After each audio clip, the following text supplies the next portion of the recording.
औज़ुबिल्लाहि मिनश्शैतानिर्रजीम बिस्मिल्लाहिर्रहमानिर्रहीम अस्सलामु अलैकुम व रहमतुल्लाहि व बरकातुहू। मोहतरम जनाब शौकत साहब सदर उत्तर प्रदेश मजलिस इत्तेहादुल मुस्लिमीन, जनाब विकास श्रीवास्तव साहब, खतीब अलवी साहब, हमारे कौमी स्पोक्सपर्सन मोहतरम जनाब आसिम वक़ार साहब, अब्दुल्ला हुसैन साहब, इजहार अंसारी साहब और ज़िले के मजलिस इत्तेहादुल मुस्लिमीन के तमाम जिम्मेदारान, मेरी इज़्ज़तदार माँ और बहनों, अजीज़ दोस्तों, आप तमाम का बेहद शुक्रिया कि आपने अपना कीमती वक्त निकालकर आज के जलसे में शिरकत की। मैं आपसे सिर्फ ये गुजारिश करने आया हूं कि आने वाले विधानसभा के चुनाव में आप सब लोग मुत्तहदा तौर पर अपने वोट का इस्तेमाल करिए और उत्तर प्रदेश में मेरी आप तमाम से अपील है कि इस बार इंशाअल्लाह ताला हमको जिस तरह उत्तर प्रदेश में दीगर बिरादरियों ने, कास्ट ने अपनी अपनी एक सियासी लीडरशिप को बना दिया, ये ज़रूरी है, वक्त का तकाज़ा है और हालात मुल्क के जो जिस तरीके से तेजी से तब्दीली पैदा हो रही है, आए दिन हम देखते हैं कि उत्तर प्रदेश में दलितों पर, मुस्लिम अक़लियत पर, कमज़ोरों पर हुकूमत की तरफ से, फ़िरक़ा परस्त तंजीमों की तरफ से जो मज़ालिम ढाए जा रहे हैं, जो नाइंसाफ़ियों के दौर से हमको गुज़रना पड़ रहा है।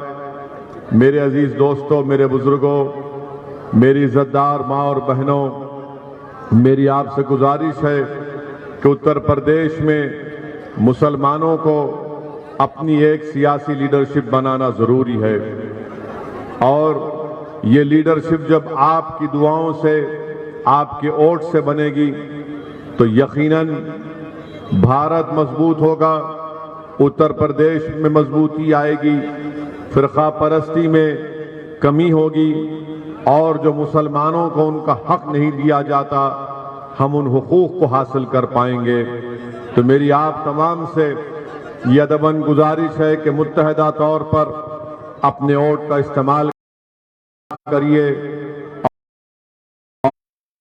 और मजलिस इत्तेहादुल मुस्लिमीन के उम्मीदवारों को कामयाब और कामरान। विधानसभा में यहाँ पर बहुत से मसाइल हैं जिसकी लिस्ट हमको दी गई कि मदरसे जो जदीद कारी है उसके असातिज़ा को 2017 से उन टीचर्स को तनख्वाह नहीं दी गई, किसानों को खाद के लिए कतारों में लगना पड़ता है, लाठियां खानी पड़ती हैं और उनको खाद नहीं मिलती, मजबूरन किसान भाइयों को ब्लैक में खाद खरीदना पड़ता है। मैं पूछना चाहता हूं योगी सरकार से कि किसानों को यहां पर खाद क्यों नहीं फराहम की जा रही है और क्यों ब्लैक मार्केटिंग खाद की हो रही है, फर्टिलाइजर की हो रही है। ये पूरा बाराबंकी का जिला, यहां पर सबसे ज्यादा मेथी की खेती होती है, लेकिन आज तक यूपी में बीजेपी और योगी की सरकार ने मेथी की फरोख्ती के लिए कोई एमएसपी तय नहीं किया गया। मत्था मत्था मत्था हाँ पेपरमेंट, हाँ मेथा पेपरमेंट सही है, मेथा में पेपरमेंट जो उसका एमएसपी यहां पर तय नहीं किया गया।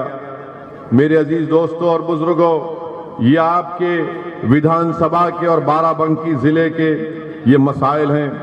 अक्टूबर में यहाँ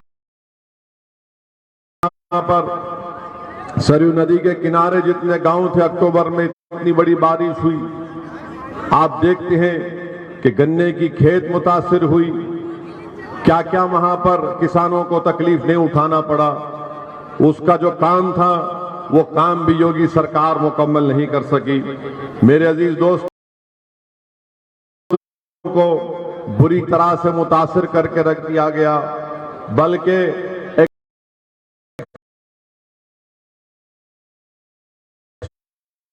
एक्सपोर्ट पॉलिसी में तब्दीली के बाद आज उनको बहुत बड़ी तकालीफ और मुश्किलात का सामना करना पड़ता है।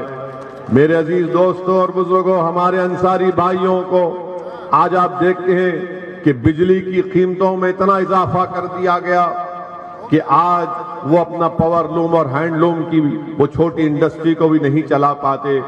यानी हर महाज पर बीजेपी की सरकार हर महाज पर नाकाम साबित हो गई। और हद तो ये हो गई कि अगर हमारा कोई नौजवान बच्चा बैरूनी मुल्क जाना चाहता है काम करने के लिए और अगर पासपोर्ट बनाता है तो पासपोर्ट के लिए बगैर 1000 या 2000 रुपये रिश्वत दीजिए तभी उसका पासपोर्ट बनता है, उसका क्लियरेंस किया जाता है। और मोदी जी दिल्ली में बैठकर बोलते ना खाऊंगा ना खाने दूंगा, मगर यूपी की पुलिस को खाने दूंगा। यानी पासपोर्ट बनने के लिए 1000 से 2000 रुपए की रिश्वत देनी पड़ती है। प्रधानमंत्री आवास योजना जो ग्रामीण में आप बेहतर जानते हैं कि जब तक 20 से 30 हजार का कमीशन नहीं दिया प्रधानमंत्री ग्रामीण में भी घर नहीं मिलता किसी को। मेरे अजीज दोस्तों और बुजुर्गों, एक लंबी फेहरिस्त है कि यहां पर जो काम नहीं किए गए। यहां पर मंजलिस के उम्मीदवार को जिला परिषद के इलेक्शन में कामयाबी भी मिली थी, मगर प्रशासन ने और हुकूमत ने हारने वाले को सर्टिफिकेट दे दिया जिसका ताल्लुक समाजवादी से था। इंशाअल्लाह ताला तुमने सर्टिफिकेट तो ले लिया, मगर इस विधानसभा में मंजलिस कामयाब होगी और यहां से बीजेपी और तुमको हराएगी इंशाअल्लाह ताला।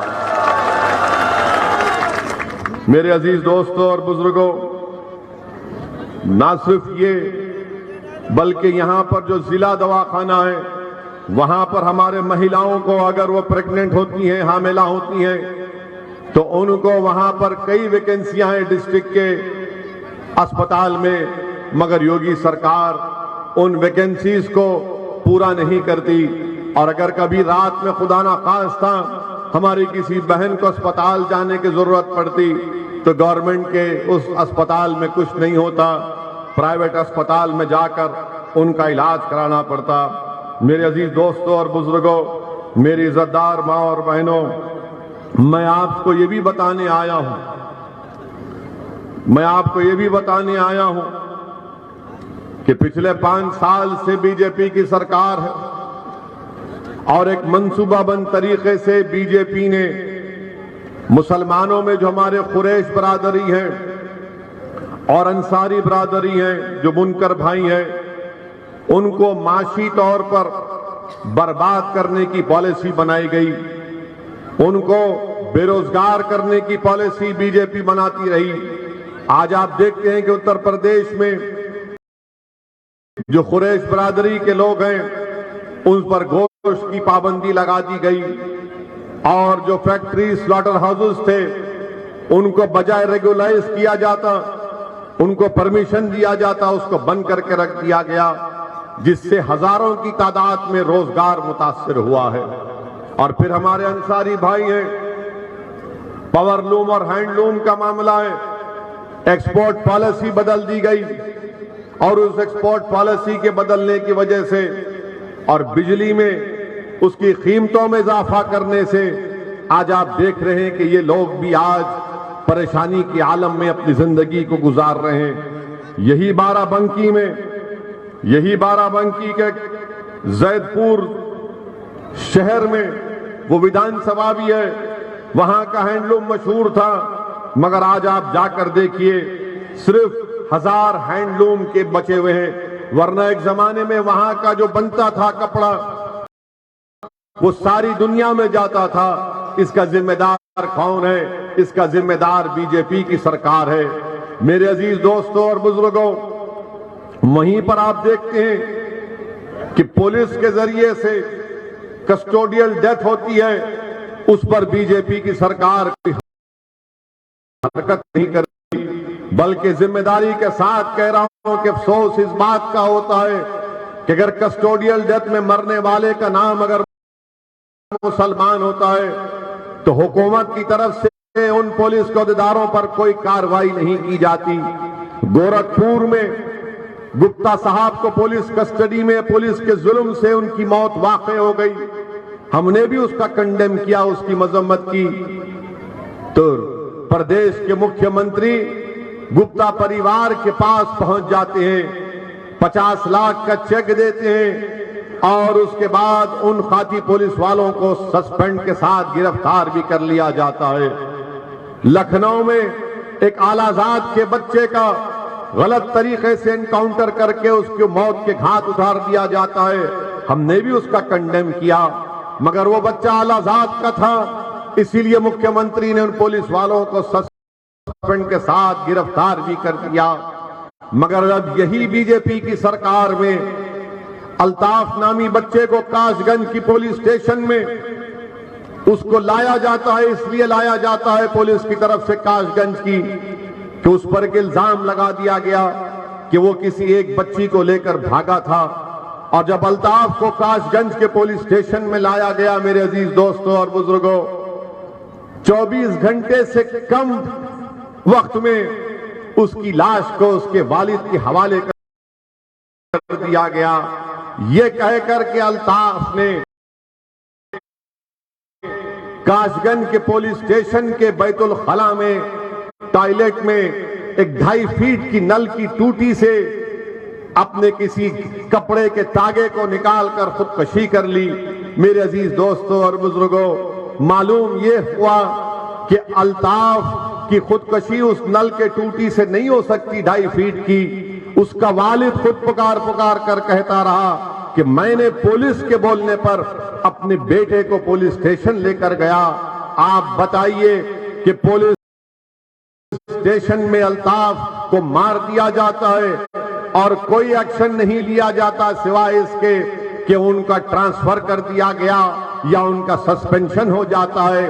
कोई अल्ताफ के परिवार से जाकर न मुख्यमंत्री मिलते हैं, न ये बड़ी बड़ी सियासी पार्टियां जो अपने आप को सेकुलर कहती हैं, उनके लोग जाकर अल्ताफ के पीड़ित परिवार से मुलाकात नहीं करते, ना उनके भाषणों में अल्ताफ की मौत का जिक्र होता है। मेरे अजीज दोस्तों और बुजुर्गों, मीडिया ने ये देखना लिखना भूल गई कि जो इस बच्ची के को अल्ताफ पर इल्जाम था कि उसने उस बच्ची को लेकर भागा था, वो कम उम्र नहीं थी, वो 18 साल से बड़ी उम्र की लड़की थी, मगर अल्ताफ की जान चले गई। आज एक बाप अपनी औलाद से महरूम हो गया, एक माँ बाप अपने बुढ़ापे का सहारा भूल गए, मगर कोई अल्ताफ की आवाज उठाने के लिए तैयार नहीं है। उन्नाव का फैसल 17 साल का बच्चा जो तरकारी बेचता था, उसको पुलिस स्टेशन में उसकी मौत हो गई, मगर उसके खिलाफ उन पुलिस के अहदेदारों के खिलाफ कोई एक्शन नहीं लिया जाता, ना उनको गिरफ्तार किया जाता है।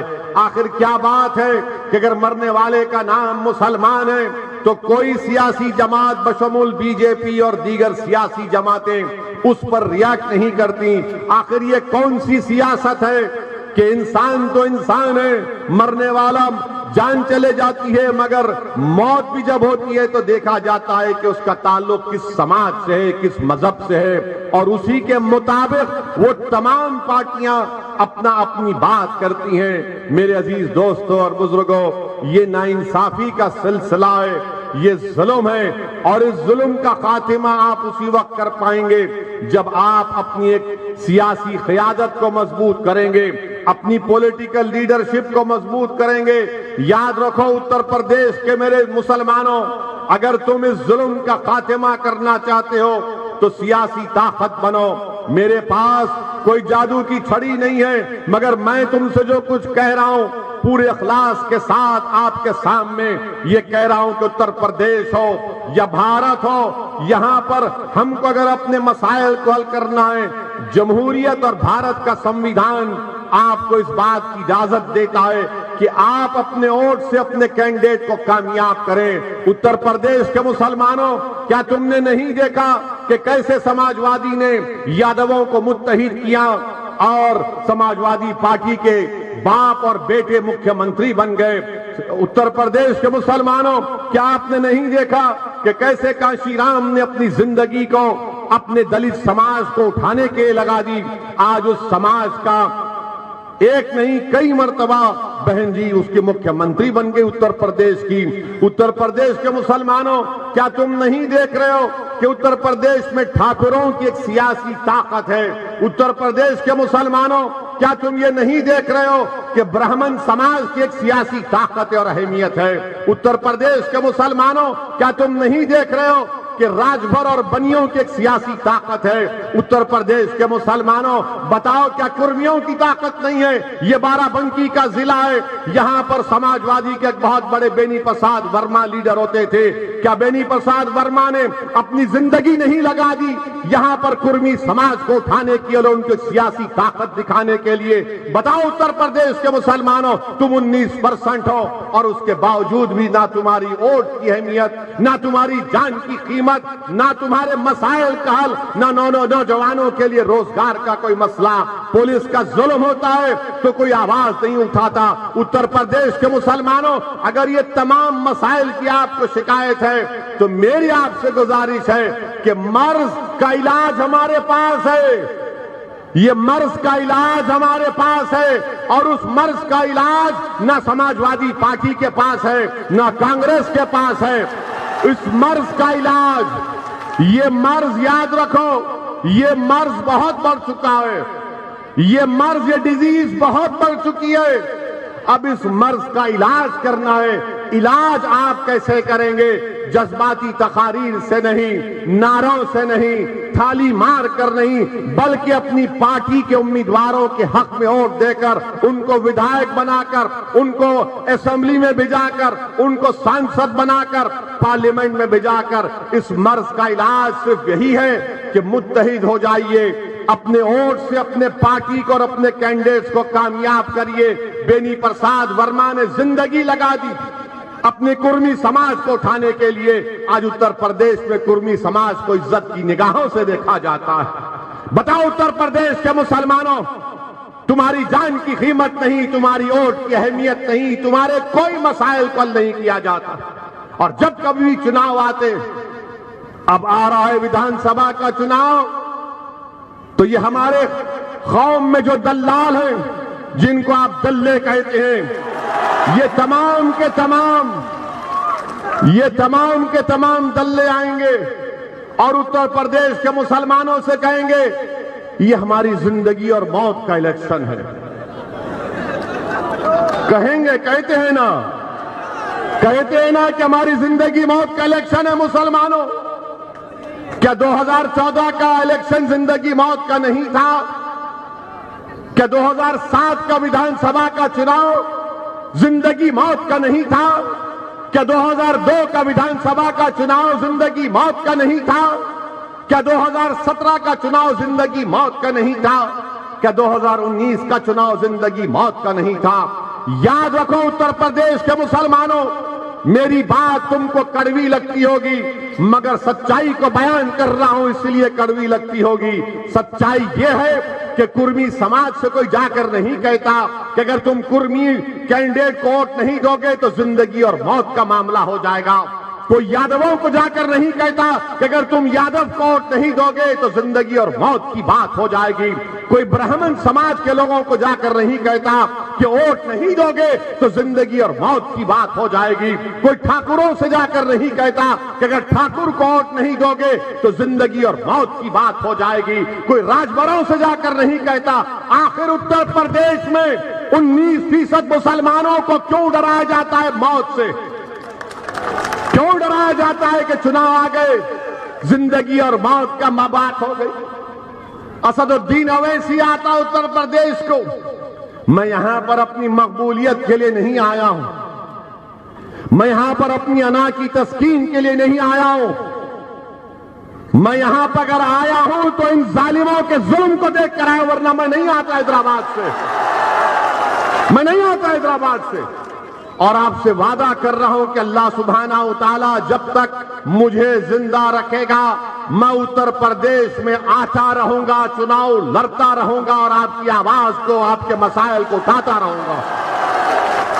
अब चुनाव आ रहे तो ये दल्ले पुकार रहे जो कभी दिल्ली में तो कभी लखनऊ में तो कभी पूर्वांचल में तो कभी वेस्टर्न यूपी में बैठकर आकर कहते हैं कानों में जिस तरह शैतान कहता है, खुसखुस जैसे शैतान करता है। कहेंगे नौजवानों से कि तुम नौजवान हो, जिंदगी मौत का फैसला है। बुजुर्गों से कहेंगे जिंदगी मौत की बात है। अरे आखिर कब तक तुम हमको इसी तरह डराते डराते हमारी जिंदगी को बर्बाद कर दिए। हमारे वोट तो हासिल कर लिए, ना हमको तुम चैन से जीने दे रहे, ना हमारी मौत में भी इज्जत है। अगर हमारी मौत में इज्जत होती तो हमारा बच्चा बैतुल खला में नहीं मरता। अगर नौजवानों की जिंदगी की अहमियत होती तो अल्ताफ बैतुल खला में नहीं मरता। अगर मुसलमान की इज्जत होती, अगर मुसलमान की इज्जत होती तो मौत में भी इज्जत होती, वरना वो फैजान को पुलिस स्टेशन में मार दिया गया। मेरे भाई बताओ तुम कब बेदार हो गए? बेदार आपको होना है। दुनिया बेदार हो चुकी है। उत्तर प्रदेश का हर समाज 25-30 साल पहले बेदार हो चुका है और आप और हम सो रहे हैं। उठो, जागो, जागो। अगर तुम आज नहीं जागोगे तो कब जागोगे? जब शोरे क़यामत होगा। तुम जब जागोगे जब शोरे क़यामत होगा। आज जागो, कल का मुस्तकबिल तुम्हारा होगा, याद रखो इंशाअल्लाह ताला। आपको सिर्फ हिम्मत करना है, अपने फैसलों पर भरोसा रखना है और डरने और घबराने की जरूरत नहीं है आपको। जीना और मरना तो अल्लाह के हाथ में है। अगर जब मैं इस दुनिया में पैदा हुआ तो जिस दिन मैं पैदा हुआ मेरे कान में अज़ान दी जाती है। देते नहीं देते कान में अज़ान? उसका मतलब क्या है? उसका मतलब क्या है बताओ? जब मुसलमान पैदा होता है, चाहे बेटा या बेटी, तो पहले बुलाया जाता है किसी एक बुजुर्ग को, खानदान के या नेक आदमी को कहा जाता है कि दोनों कान में अज़ान दो। उसका मतलब यह है कि अब तुम्हारी कान में अज़ान दे दी गई, अब कभी भी तुम्हारी मौत हो सकती है और जब तुम्हारी मौत होगी तो कान में नहीं, जनाजा खड़े रहेगा और तुम्हारी नमाज जनाजा पढ़ी जाएगी। तो अपनी जिंदगी तो अल्लाह के हाथ में। मौत तो बरक है, मौत तो बरक है, कोई नहीं बचेगा। असदुद्दीन ओवैसी भी जाएंगे दुनिया से, योगी भी जाएंगे, मोदी भी जाएंगे, अखिलेश भी जाएंगे, सब जाएंगे, सब जाएंगे इस दुनिया से, कोई नहीं बचेगा, सब जाएंगे। मगर जिंदगी का म्यार, जिंदगी तुमने कैसे गुजारी वो देखो। मैं आपसे सिर्फ यही दर्दमंदाना गुजारिश करने आया हूं कि डर डर कर वोट मत दो इन लोगों को, डर डर कर वोट मत दो। ये कुछ नहीं किए, वोट तो ले लिए। बताओ वोट तो ले लिए, हासिल क्या किया? मेरे अजीज दोस्तों और बुजुर्गों, मेरी इज्जतदार मां और बहनों, यहां की विधानसभा में 5 साल पहले समाजवादी पार्टी से जो उम्मीदवार थे गोप साहब, क्या आपने यहां पर जो बीजेपी का विधायक है उसको वोट दिया, समाजवादी के कैंडिडेट को वोट दिया? बताओ, शर्माओ में समाजवादी को दिया ना आपने, दिया ना आपने। तब भी वो 22,000 से कैसे हार गए? कैसे हारे 22,000 से वोट? कैसे हारे 22,000 से वो? और आपको मालूम कि 2012 का जब विधानसभा का चुनाव हुआ तो बीजेपी दूसरे नंबर पर नहीं थी, चौथे नंबर पर थी। यहां पर 2012 से 17 में बीजेपी जीतती है, 22,000 वोट से जीतती है। आप तमाम मुसलमानों ने वोट दिया मगर बीजेपी को नहीं दिया, आपने किसी और को दिया। इस बुनियाद पर दिया कि जिंदगी मौत की बात है, जिंदगी मौत की बात है, आपने दे दिया, झोली भर भर कर दी। उसके बावजूद भी यहां से वो हार गए। क्यों हारे? इसलिए हारे कि समाजवादी पार्टी को दूसरों का वोट नहीं मिला। ये हकीकत है, इससे कोई इनकार नहीं किया जा सकता। लोकसभा का चुनाव हुआ 2019 का, यहां से बीजेपी के एमपी उम्मीदवार जीत गए, 1 लाख वोट से जीते। अब बताओ क्या आपने वोट नहीं दिया था? यहां से सपा और बीएसपी का अलायंस था 2019 में, 17 में अखिलेश और राहुल का अलायंस था, 19 में अखिलेश और बहन जी का था, 5 साल पहले विधानसभा में अखिलेश और राहुल का था। जब अखिलेश और राहुल मिले तो 22,000 वोट से हार गए। जब अखिलेश और बहन जी मिले तो यहां से बीजेपी का कैंडिडेट 1 लाख वोट से लोकसभा की सीट पर जीत गया। किसके वोट नहीं मिल रहे इन लोगों को? और आपको क्या है, हम मुसलमान हैं, हमको डालना है। आपके लिए तो ऐसा लग जाता है कि नमाज फर्ज है तो बोलते हैं वोट भी इनको डालना फर्ज है। सेकुलर पार्टियों, नमाज फर्ज है, इनको वोट डालना फर्ज नहीं है। उनको वोट डालो जो तुम्हारे लिए लड़ेंगे, जो तुम्हारे मसाइल को उठाएंगे, तुम्हारे बच्चों के स्कूल का मुतालबा करेंगे, जो तुम्हारी तरक्की की बात करेंगे। ये लोग सिर्फ वोट लेते और उसके बाद गायब हो जाते। अब जब मजलिस आकर इलेक्शन लड़ रही है तो हम पर इल्जामात की बौछार लगा दी जाती है। हम पर क्या क्या इल्जाम नहीं लगाते, मगर हमको उसकी फिक्र नहीं है। मैं आपसे सिर्फ यही गुजारिश करने आया हूं कि मुत्तहिद रहिए और अपने वोट का इस्तेमाल करिए। मेरे अजीज दोस्तों और बुजुर्गों, हमारा उत्तर प्रदेश में पहला काम और मिशन यह है कि बीजेपी की सरकार दोबारा उत्तर प्रदेश में ना बने और बाबा मुख्यमंत्री ना बने, बल्कि बाबा गोरखपुर में जाकर मठ में बैठ जाए। ये हमारी पहली कोशिश है। और दूसरी हमारी कोशिश ये है कि जहां मजलिस का उम्मीदवार होगा वहां पर उसको कामयाब करने के लिए हम पूरी कोशिश करेंगे। आपका साथ, आपकी दुआओं की जरूरत है। अगर आपका साथ होगा, आपकी दुआएं रहेंगी तो इंशाअल्लाह ताला मजलिस इत्तेहादुल मुस्लिमीन के उम्मीदवार की कामयाबी होगी। हम चाहते हैं कि बाबा दोबारा मुख्यमंत्री ना बने और इंशाअल्लाह ताला हम पूरी कोशिश करेंगे। मगर मेरे अजीज दोस्तों और बुजुर्गों, अभी 2 दिन पहले बीजेपी ने किसानों के कानून को वापस ले लिया किसानों के कानून को। और फिर देश के सामने आकर देश के प्रधानमंत्री, वजीर आजम, प्राइम मिनिस्टर ने कह दिया, क्या कहा कि हमारी तपस्या में कुछ कमी थी होगी। सुना था ना आपने? क्या कहा देश के प्रधानमंत्री? हमारी तपस्या में कोई कमी थी होगी। हाय मोदी जी, क्या एक्टिंग करते हैं आप। हाय हाय, गनीमत है फिल्म इंडस्ट्री में नहीं गए, वरना पूरे बेस्ट एक्टर के अवार्ड वही जीत जाते। पॉलिटिक्स में आ गए बेचारे, एक्टर बच गए। तपस्या में कमी थी। 750 किसान मर गए, अपनी जान दे दिए। तपस्या तो वो कर रहे थे 1 साल से जो अपना मैदान नहीं छोड़े, अपनी जमीन को नहीं छोड़ रहे थे, एहतजाज कर रहे थे।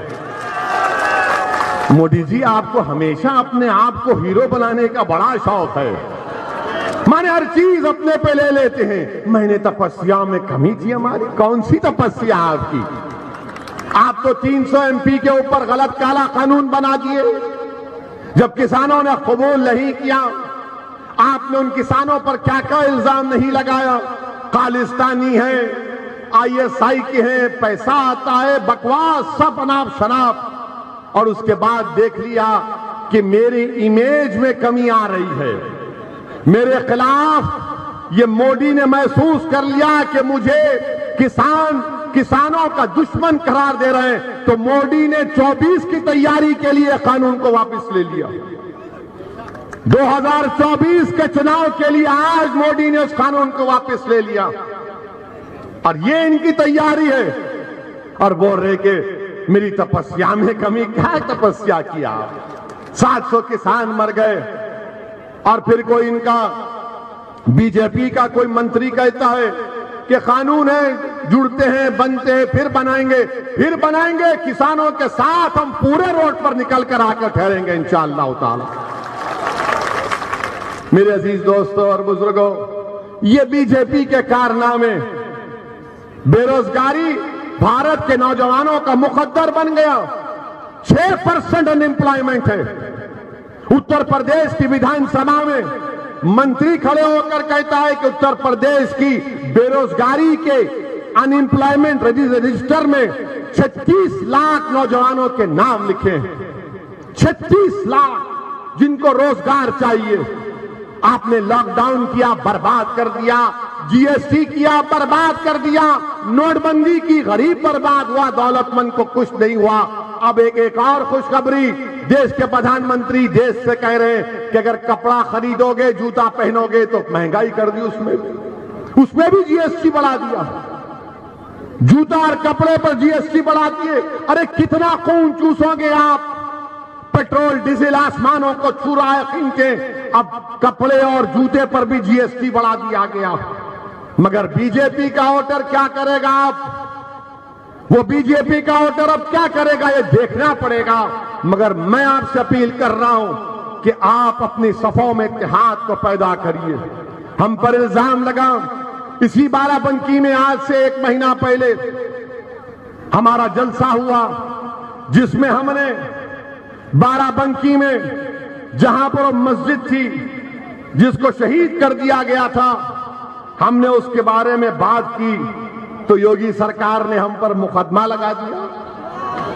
हम बोले लेकर जाओ, हम ससुराल को जाने तैयार हैं। जेल को लेकर जाओ, जो करते करो। अगर आपका दिल बढ़ता है कि गोली मारना, 1 नहीं 6 मारो, कर दो एनकाउंटर, क्योंकि हमारी मौत का फैसला अल्लाह कर चुका है, तुम नहीं करे। तुम नहीं कर सकते हमारी मौत का, जिंदगी का फैसला। और हम क्या कहे थे कि मस्जिद के बारे में हमने कहा था कि बाराबंकी की वहां पर मस्जिद को गरीब नवाज मस्जिद, हाँ, रामसनाई घाट में 17/5/2021 को उस मस्जिद को शहीद कर दिया गया। तो योगी सरकार ने हम पर केस बुक कर दिया, नॉन अवेलेबल सेक्शन लगा दिया। मुबारक हो आपको, आपने केस बुक कर दिया हम पे।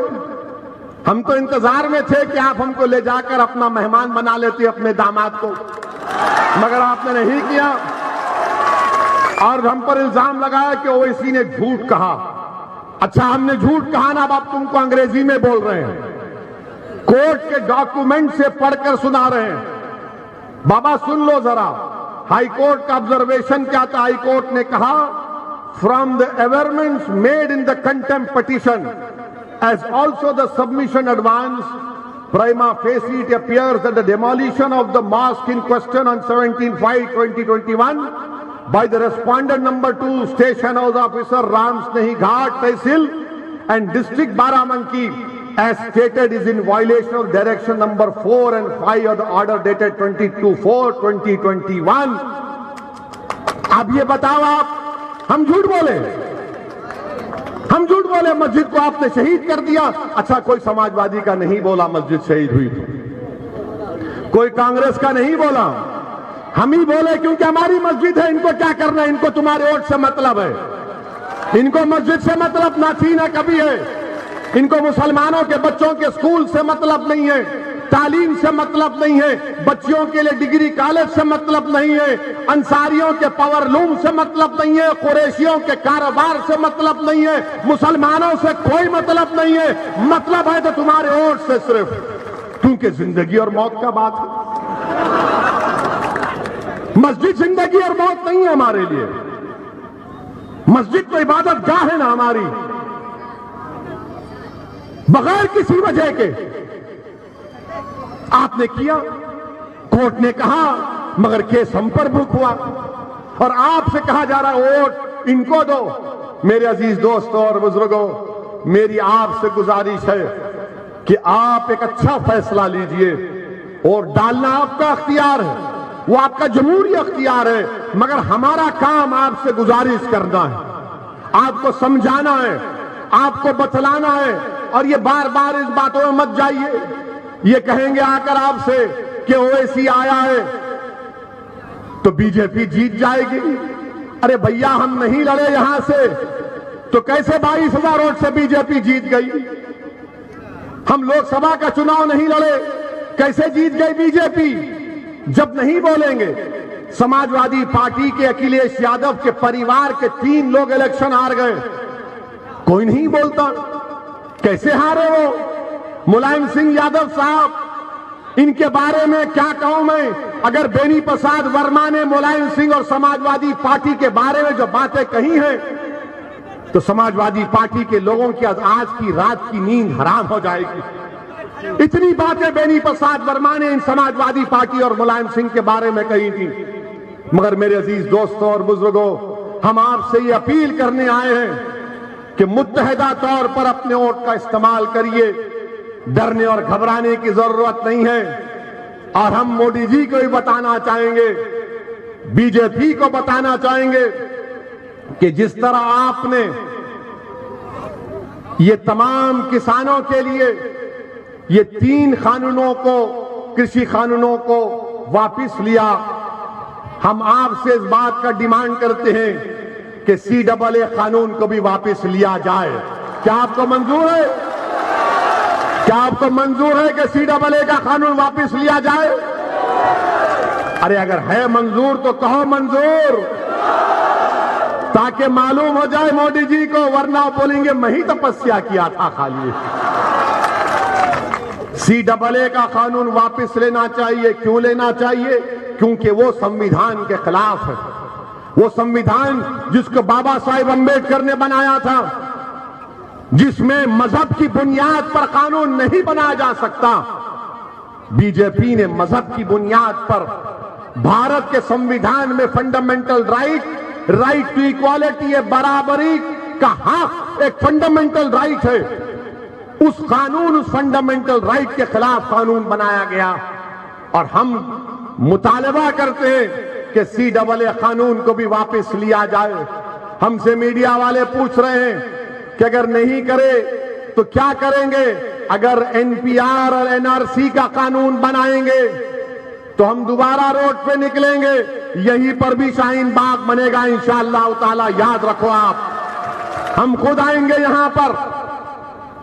हम मुतालबा करते हैं कि CAA का कानून वापस लिया जाए। और ये जो किसान हैं वो सही पहचान लिए बीजेपी को, और बीजेपी और मोदी और अमित शाह को। वो उनकी बात का यकीन नहीं कर रहे हैं।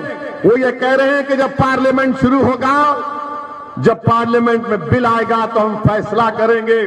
क्योंकि जब CAA का कानून पार्लियामेंट में आया, उससे 2 दिन पहले देश के प्रधानमंत्री नरेंद्र मोदी ने कहा था कि कहां NPR NRC की बात इसमें है। हमको याद थी, हमने पार्लियामेंट में तकरीर की, और जब अमित शाह हमारे सवाल तकरीर का जवाब देने के लिए पार्लियामेंट का खड़े हुए, तो हमने कहा अमित शाह ये तो बता दो NPR NRC होगा नहीं होगा? तो अमित शाह ने खड़े होकर कहा ओवैसी जी NPR NRC तो होगा। हमने कहा तुमने सच कहा और मोदी ने झूठ कहा। बाहर देखना जाकर वीडियो है अमित शाह का, हमारी तरफ घूर घूर के देख रहे थे, ऐसा देख रहे थे कि हमको कच्चा खा जाएंगे। हम कहे कि घूरने से कुछ नहीं होता हमको, बहुत लोग घूरते हमको, बहुत से लोग घूरते, कोई फर्क नहीं पड़ता। मगर किसानों ने जान लिया नरेंद्र मोदी को। उन्हें कहा कि इनकी बात का यकीन नहीं किया जा सकता। याद रखिए, NPR NRC के रूल बनेंगे, और अगर ये होगा तो आसाम में जिस तरह आसाम में लोगों को उनकी शहरियत से महरूम कर दिया गया, वही प्रोग्राम है, वही प्रोग्राम है। इसके खिलाफ आपको आवाज उठाना है। मेरे अजीज दोस्तों और बुजुर्गों, यही चंद बातें थी जो मैंने इखलास के साथ आपके सामने रखा। मेरी आपसे दबन गुजारिश है कि मुत्तहिद हो जाइए और अपने वोट का इस्तेमाल, मजलिस का इंतखाब भी निशान पतंग है। पतंग के निशान पर बटन दबाकर अपनी पार्टी को और अपने